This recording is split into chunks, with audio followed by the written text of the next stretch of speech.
Good evening बच्चों। मैं एक छोटा सा वीडियो बना रहा हूँ आपके लिए। हमने कोऑर्डिनेशन कंपाउंड चैप्टर जो पढ़ा हुआ है पहले, सारे क्वेश्चन वहाँ पे हमने किए हुए हैं, बट थोड़ा सा क्वेश्चन का स्टाइल चेंज हो सकता है। जैसे फॉर एग्जांपल आपके सामने एक क्वेश्चन मैंने लिखा हुआ है। क्वेश्चन है, on the basis of valence bond theory explain the structure of, structure क्या दी है, FeCN6 3 नेगेटिव कॉम्प्लेक्स। तो ये जो आपको जैसे सारी स्ट्रक्चर्स करवाई हैं आपने वैसे ही करनी है, क्योंकि यहाँ पे ये क्या पूछ रहा है कि इसको एक्सप्लेन करो on the basis of valence bond theory, और बोल रहा है स्ट्रक्चर को एक्सप्लेन करो। ठीक है, अब देखो इसी क्वेश्चन को एग्जामिनर अब ऐसे पूछ सकता है। आपने पहले क्वेश्चन को समझना है, फिर उसका आंसर करना है। अब देखो क्वेश्चन क्या है, FeCN6 3 negative is weakly paramagnetic, ठीक है, वाइल दूसरा है FeCN6 4 negative is diamagnetic in nature, explain it. देखो आधा आंसर तो वो पहले ही हमें क्लियर कर रहा है कि ये जो कॉम्प्लेक्स है वो वीकली पैरामैग्नेटिक है और ये डायामैग्नेटिक है। ठीक है, अब इसमें आपने स्ट्रक्चर का एक्सप्लेनेशन नहीं करना है। इस क्वेश्चन को ध्यान से समझो, हमने प्रूव करना है कि ये पैरामैग्नेटिक है और ये डायामैग्नेटिक है। सो एक तो मैंने आपको बोला भी था डी ब्लॉक पूरा और कोऑर्डिनेशन कंपाउंड जो है आपको मैंने आपको बताया था, स्कैंडियम से लेके titanium, vanadium, chromium, manganese, iron, cobalt, nickel, copper and zinc. ये सबको टिप्स पर याद होने चाहिए। इनका एटॉमिक नंबर सबको पता होना चाहिए कि क्या क्या होता है।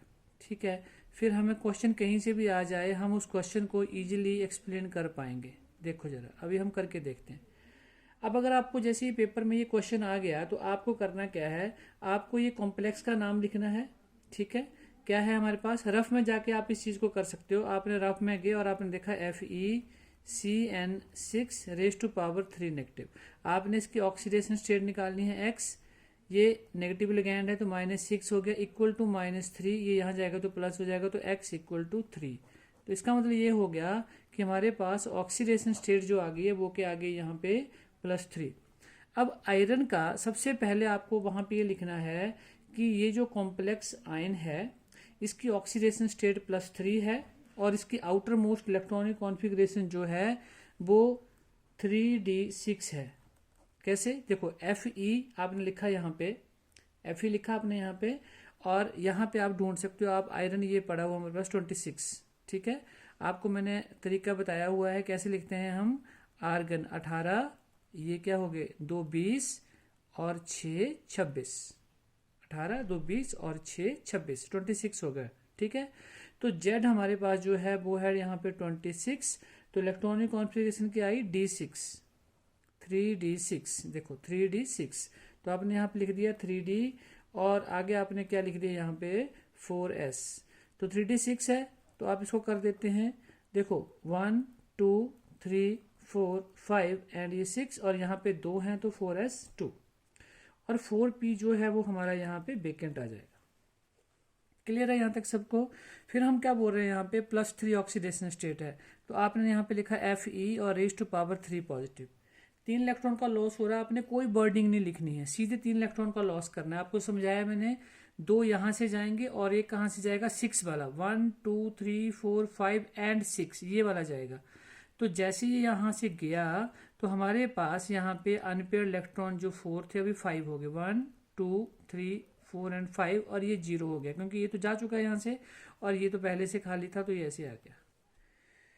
क्लियर हो रही सबको बात? ठीक है, ओके। अब आपको पता है सबको कि आपको बताया मैंने स्ट्रॉन्ग लिगैंड क्या होते हैं और वीक लिगैंड क्या होते हैं। तो ये कौन सा है, स्ट्रॉन्ग लिगैंड है। अगर ये स्ट्रॉन्ग लिगैंड है तो क्या होगा, यहाँ से पेयरिंग ऑफ इलेक्ट्रॉन हो जाएगी। तो जैसे इसकी हाइब्रिडाइजेशन होगी तो आप यहाँ पे लिख देंगे हाइब्रिडाइज्ड ऑर्बिटल ऑफ, पूरा लिखना आपने, hybridised orbital of Fe3 positive, Fe3 3 positive. तो इसकी पेयरिंग हो जाएगी, तो पेयरिंग कर देंगे हम। देखो 5 इलेक्ट्रॉन है यहाँ पे हमारे पास, तो यहाँ पे 2, ये 2 4 और ये 1 5, ये 2 खाली हो गए। और अब हमारे पास जो हाइब्रिडाइजेशन हो गई, क्योंकि हमने इसकी पेयरिंग कर दी, तो 2 हमारे पास ये खाली हो गए और 3 आगे के ले लिए हमने। तो ये होगी D2, एक S है और 3 P है, तो हाइब्रिडाइजेशन होगी D2sp3, D2sp3। और CN6 है, तो यहाँ पे अगले स्टेप में आप ये पूरा लिखेंगे FeCN6 raise to power 3 negative यहाँ पे, और यहाँ पे हमारे पास 2 4 यहाँ पे 5, और ये यहाँ पे हमारे पास क्रॉस क्रॉस जैसे हम लगाते थे वो यहाँ पे आ जाएंगे। ये क्रॉस क्रॉस किसके हैं? जो हमारे पास 6 पेयर ऑफ इलेक्ट्रॉन आए हैं CN नेगेटिव के, ठीक है। तो अब यही तो बोला था कि FeCN6 raise to power 3 negative is weakly paramagnetic. तो आप यहाँ लिख सकते हो, देखो यहाँ पे एक इलेक्ट्रॉन आया लास्ट में, तो आप यहाँ लिख सकते हो कि therefore this complex is weakly paramagnetic because there is one unpaired electron is present in 3d orbital। समझ आ गई बात आपको कि एक इलेक्ट्रॉन यहाँ पे प्रेजेंट है, अनपेयर्ड है ना। जब भी अकेला होता है तो हम उसे क्या बोल देते हैं? पैरामैग्नेटिक इन नेचर है। ये क्लियर हो गया सबको? ये ऐसे फिर आप अगला शुरू कर देंगे। FeCN6 रेज टू पावर क्या है हमारे पास? 4 नेगेटिव, ठीक है। चलो मैं इसको भी थोड़ा सा आपको कर देता हूँ। यहाँ पे हमारे पास अब क्या है? FeCN6 रेज टू पावर क्या है हमारे पास? 4 नेगेटिव। इसके ऑक्सीडेशन स्टेट निकाल लेते हैं। x -6 equal to -4, x equal to कितनी आ गई हमारे पास? 2 आ गई, ठीक है। तो जब ये 2 आई तो आयरन का तो हमें ऊपर जो ये लिखा था वही सेम आएगा यहाँ पे। तो मैं यहाँ लिख देता हूँ आयरन, आपने आराम से इसको कर लेना है। देखो यहाँ पे 5 3D, देखो फिर से हमारे पास 6 ही आएंगे यहाँ पे। 1 2 3 4 5 और ये 6, और यहाँ पे 4s में हमारे पास आगे 2 और 4p खाली आ गया, ठीक है जी। अब हमारे पास Fe2 पॉजिटिव आई है, ऑक्सीडेशन स्टेट है 2 पॉजिटिव, तो लॉस होगा 2 इलेक्ट्रॉन का, तो यहाँ से लॉस हो गया। तो हमारे पास अभी देखो क्या बन गया, यहाँ पे हमारे पास 6 के 6 ही रहे जैसे पहले थे, लेकिन अब यहाँ 5 थे, यहाँ 6 हो गए। और फिर से ये तो खाली हो गया, ये भी खाली था, लेकिन फिर से बात क्या है कि हमारे पास ये स्ट्रॉन्ग लिगेंड है FeCN6, तो इसकी पेयरिंग होगी जैसे पीछे हुई थी। लेकिन जब देखो बच्चों यहाँ पे पेयरिंग होगी तो क्या हो रहा है, यहाँ पे 6 थे, तो यहाँ पे 2, यहाँ पे 2 और यहाँ पे 2, 6 हो गए। इसका मतलब ये हो गया कि लास्ट में कितने आ रहे हैं हमारे पास? 2 आ रहे हैं। और यही हमें पूछा गया था कि FeCN6 4 negative is diamagnetic in nature. तो आप लास्ट में लिख देंगे कि yes it is diamagnetic in nature, क्योंकि ये क्या है? There is absence of unpaired electron, absence है यहाँ पे अनपेयर्ड की, सारे फुली फिल्ड है यहाँ पे ये वाला, ठीक है। तो ये क्वेश्चन आपको ऐसे भी आ सकता है।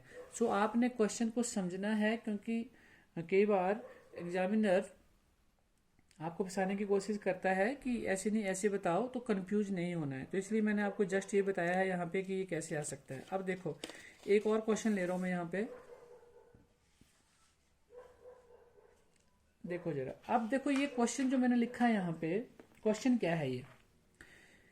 अगर ये नहीं समझ में आता है तो ये टिपिकल बन जाएगा, ऐसे लगेगा कि ये तो बड़ा बड़ा टफ क्वेश्चन, लेकिन बहुत ईजी है। अब ध्यान देना यहाँ पे, ये सोल्यूशन ऑफ Ni, कुछ भी आ जाए आपको टेंशन नहीं लेनी है, जो भी कॉम्प्लेक्स आएगा उसके बारे में नहीं सोचना है आपको। आप लोग समझना क्या है वो देखो।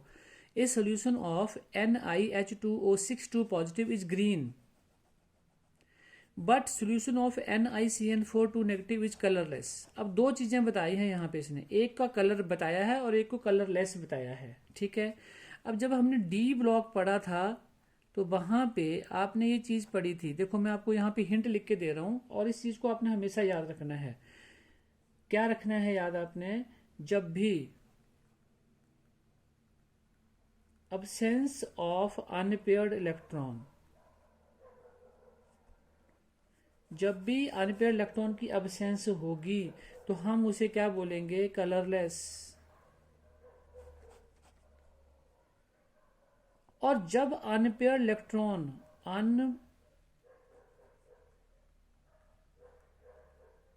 अनपेयर इलेक्ट्रॉन जब प्रेजेंट होंगे तो दे गिव कलर।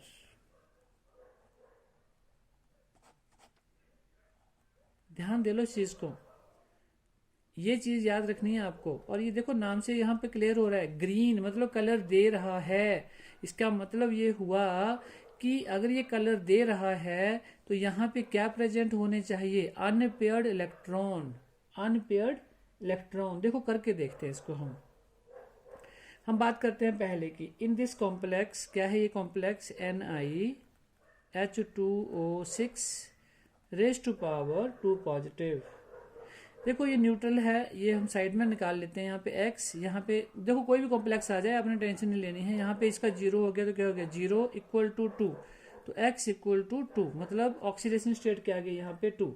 तो हेयर निकल जो है उसकी ऑक्सीडेशन स्टेट क्या है, +2, +2 इसकी ऑक्सीडेशन स्टेट है। तो अभी आपको मैंने बताया था कि निकल जो है उसका एटॉमिक नंबर कितना होता है, बस आपको ये चीजें नहीं भूलनी है, 28। कितना होता है, 28। तो अगर इसके हम यहाँ पे लिखना चाहें, देखो आर्गन 4s2, 18 2 20 और 3d8। आराम से करना पेपर में, आपने बहुत ज़्यादा टाइम होता है पेपर में। तो यहाँ पे आ गया हमारे पास 3d, ठीक है, यहाँ पे आ गया 4s, यहाँ पे आ गया 4p। अब देखो यहाँ पे 8 की बात कर रहा हूँ तो 1 2 3 4 5 6 7 8, 4s2 है तो 4s2 कर दिया। ये आपने बनाना नहीं पेपर में, ये रफ में करना आपने वर्डिंग अलग लिखनी है इसकी, आपने वर्डिंग अलग लिखनी है यहाँ पे। तो यहाँ पे हम बोल रहे हैं निकल की ऑक्सीडेशन स्टेट के आगे +2, तो इसका लॉस हो जाएगा। जैसे इसका लॉस हुआ तो यहाँ ध्यान दो, अभी यहाँ पे ये बच गए, ये 0 हो गया और यहाँ पे भी क्या हो गया, 0 हो गया, ठीक है। अब देखो यहाँ पे आपने एक चीज का ध्यान देना, अब आपने लिखना है कि हैविंग 2 अनपेयर इलेक्ट्रॉन, यहाँ पे कितने हैं, 2 अनपेयर इलेक्ट्रॉन है, which do not pair up. इसकी हम पेयरिंग नहीं कर सकते, और मैंने आपको बताया है पेयरिंग क्यों नहीं कर सकते हैं यहाँ पे, due to the presence of weak H2O ligand. H2O जो है वो क्या है, वीक है, वीक लिगेंड है। वीक लिगेंड है तो इसकी पेयरिंग नहीं होगी, और अगर इसकी पेयरिंग नहीं होगी तो यहाँ पे देखो मैंने क्या बताया था आपको कि अगर अनपेयर इलेक्ट्रॉन प्रेजेंट हैं तो ये क्या देगा, कलर देगा। तो यही तो बोला हमने ऊपर कि ये क्या देगा, यहाँ पे कलर देगा, because of the presence of unpaired electron, क्योंकि इसकी पेयरिंग नहीं होगी। ऑन द अदर हैंड ये कलरलेस है, इसको जब हम देखेंगे यहाँ पे तो यहाँ पे देखो जरा, NiCN4 raise to power 2 negative, तो क्या आ गया, x -4 इक्वल टू -2, तो x इक्वल टू कितना आ गया, यहाँ पे 2 आ गया, x इक्वल टू क्या आ गया, 2 आ गया। बट इस बारी में क्या हुआ, सेम ये केस आएगा। देखो निकल ही है, +2 ऑक्सीडेशन स्टेट है, बट होगा क्या, पेयरिंग हो जाएगी। क्योंकि CN क्या है यहाँ पे, स्ट्रॉन्ग लिगेंड है, ये बताया था मैंने आपको पहले, स्ट्रॉन्ग लिगेंड है तो इट विल पेयर्ड अप। और जैसे पेयरिंग होगी तो मैंने ऊपर आपको बता ही दिया यहाँ पे कि जब पेयरिंग हो जाएगी तो क्या होगा, कलरलेस। तो क्या हो गया, कलरलेस हो गया, एब्सेंस ऑफ अनपेयर इलेक्ट्रॉन हो गया वहां पे, तो आंसर क्या आ गया, कलरलेस। अब आपको कोई भी कॉम्प्लेक्स आ सकता है, ये तो मैंने एक एग्जांपल दिया है आपको, ऐसे वो कई तरह के कॉम्प्लेक्स बना के पूछ सकता है कि ये ब्लू कलर में है, ये कलरलेस में है, ये कलरलेस में है, ये ग्रीन कलर में है, वॉयलेट कलर में है, जिस मर्जी तरह का क्वेश्चन आ जाए आपने ऐसे ही रफ में करना है। इसमें अगर आप देखेंगे तो आपका ये 333 में क्वेश्चन नंबर 54 एंड 55, ये क्वेश्चन इसके दिए हुए हैं, एक 52, ठीक है, ये क्वेश्चन वहां पे बना के दिए हुए हैं। तो आपने सेम जो मैंने अभी आपको एक्सप्लेन किया है वो सारा आपने समझ लेना है। तो क्वेश्चन ऐसे ही आएगा वहां पे, ठीक है, क्योंकि हो सकता है कि थोड़ा टफ क्वेश्चन बनाने की कोशिश की जाए तो ये क्वेश्चन ऐसे बनेगा, तो आपने परेशान नहीं होना है। आपने बस जो मैंने आपको अभी ये हिंट दिया, आपने इस हिंट को याद रखना है, ठीक है। और मेरी बिल्कुल विद रिक्वेस्ट ये है आपसे कि आपने ना ये सारे आपको एलिमेंट याद होने चाहिए, एटॉमिक नंबर याद होना चाहिए, ठीक है। तो यहाँ से आपके बहुत सारे मार्क्स जो हैं वो ठीक हो जाएंगे। बाकी ऑल द वेरी बेस्ट, आराम से पढ़ो, कोई टेंशन नहीं लेनी है, और हर क्वेश्चन को प्रॉपरली पढ़ना है आंसर करने से पहले कि उसमें पूछा क्या हुआ है, ठीक है।